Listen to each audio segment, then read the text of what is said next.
Selamat datang, sahabat Suara Papua ID. Kami sangat senang Anda bergabung dengan kami di saluran ini. Suara Papua ID adalah tempat yang berkomitmen untuk membawa cahaya kepada permasalahan yang terjadi di Papua Barat. Hari ini, kita akan membahas isu yang sangat penting, yakni 10 pelanggaran hak asasi manusia di Papua Barat yang telah mengemuka selama beberapa waktu terakhir. Dalam diskusi ini, kami akan berusaha memberikan wawasan yang mendalam dan berimbang tentang situasi yang terjadi di Papua Barat, serta bagaimana masalah ini dapat memengaruhi masyarakat setempat dan kawasan secara keseluruhan. Kami mengundang Anda untuk berpartisipasi aktif dalam pembahasan ini. Mari kita bersama-sama memahami isu-isu penting ini dengan baik, serta mencari solusi yang dapat membawa perubahan positif bagi masyarakat Papua Barat. Jangan ragu untuk berbagi pandangan, pertanyaan, atau komentar Anda. Channel Suara Papua ID adalah wadah terbuka untuk diskusi yang konstruktif dan informatif. Mari bersama-sama menjelajahi isu-isu ini secara mendalam dan berkontribusi pada pemahaman yang lebih baik tentang Papua Barat. Terima kasih atas kunjungan Anda hari ini, dan mari kita mulai pembahasan ini dengan semangat perdamaian, pengertian, dan harapan untuk masa depan yang lebih baik. Perserikatan Bangsa-Bangsa, PBB, adalah organisasi internasional yang bertujuan untuk menjaga perdamaian dan keamanan dunia, serta mempromosikan hak asasi manusia. PBB memiliki beberapa lembaga dan mekanisme yang bertugas untuk mengawasi pelanggaran hak asasi manusia di seluruh dunia, termasuk di Papua Barat. Beberapa hal ini merupakan pelanggaran HAM berat yang dilakukan oleh Indonesia terhadap orang Papua di mata dunia dan lebih khusus di mata PBB sebagai lembaga independen bagi seluruh rakyat, dan yang menjamin kebebasan hidup dan berekspresi sebagai manusia.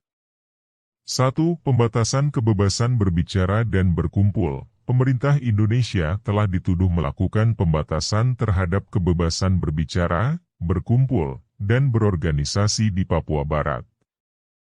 Ini termasuk pembatasan terhadap kegiatan politik dan budaya yang melibatkan masyarakat Papua. 2. Penggunaan kekerasan oleh aparat keamanan. Terdapat laporan tentang penggunaan kekerasan berlebihan oleh aparat keamanan Indonesia terhadap demonstran dan aktivis di Papua Barat. Beberapa insiden melibatkan tindakan yang merugikan masyarakat sipil. 3. Diskriminasi dan penindasan etnis. Masyarakat Papua sering mengklaim bahwa mereka mengalami diskriminasi sistematis dan penindasan etnis oleh pemerintah Indonesia, yang mencakup keterbatasan akses ke pekerjaan, pendidikan, dan layanan kesehatan. 4. Pembatasan akses ke wilayah konflik. Sejumlah wilayah di Papua Barat masih sulit diakses oleh jurnalis dan pengamat hak asasi manusia, sehingga sulit untuk mendokumentasikan pelanggaran yang terjadi. 5. Pembatasan akses kemanusiaan. PBB telah mengungkapkan keprihatinan terkait pembatasan akses kemanusiaan ke wilayah-wilayah yang terkena konflik atau bencana di Papua Barat, yang dapat menghambat bantuan kemanusiaan dan akses ke layanan dasar.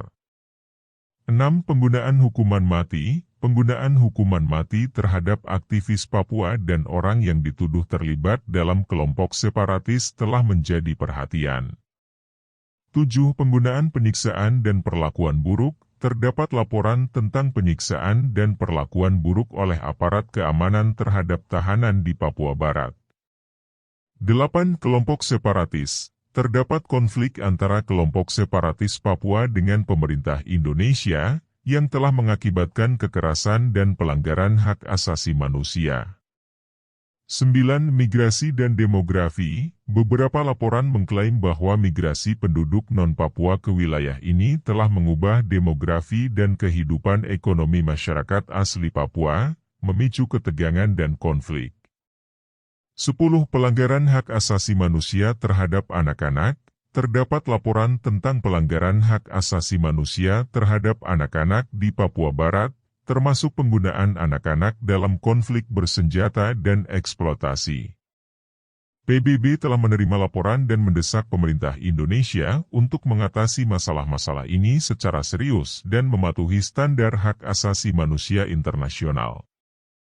Namun, upaya penyelesaian konflik di Papua Barat tetap menjadi isu yang kompleks dan kontroversial, dan situasinya dapat berubah seiring waktu.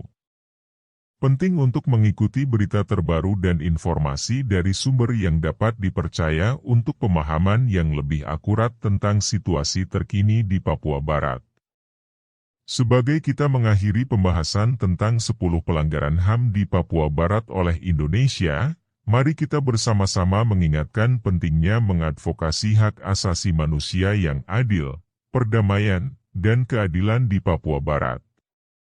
Mari kita berupaya bersama untuk menciptakan perubahan positif dan berikan suara bagi mereka yang mungkin tidak dapat bersuara sendiri. Semoga harapan akan masa depan yang lebih baik dan sejahtera bagi semua penduduk Papua Barat tercapai. Terima kasih telah mendukung channel Suara Papua ID dalam memperjuangkan hak asasi manusia di daerah ini.